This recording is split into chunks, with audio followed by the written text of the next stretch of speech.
अमित तिवारी अपहर।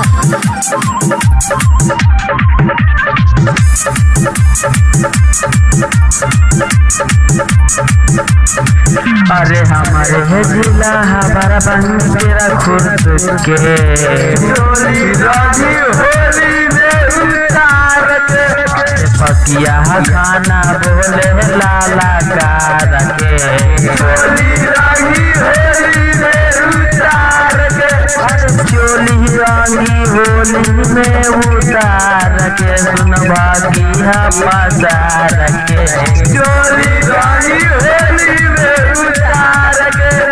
अरे हमारे जिला हमारा बन तेरा खुद के होली में उतार के।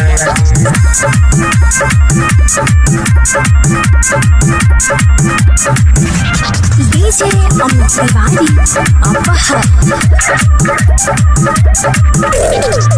दिल्ली के नाम बात करे जा हमारा जिला के दूर दी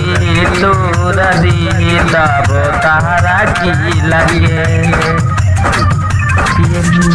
अरे दिलिया तक नाम बात करे जा हमारा जिला के दूर दी तब तारा की लगे।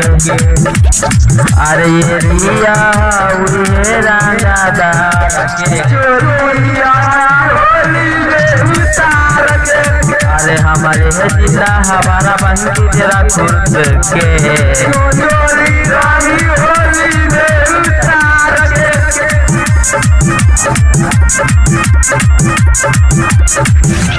डीजे अमित तिवारी अपहर।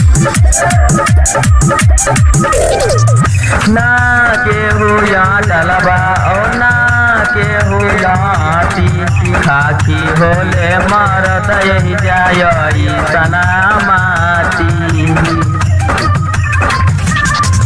ना के हो या डलबा ना के हो याठी खाकी होले मारत यही जाय सना माटी।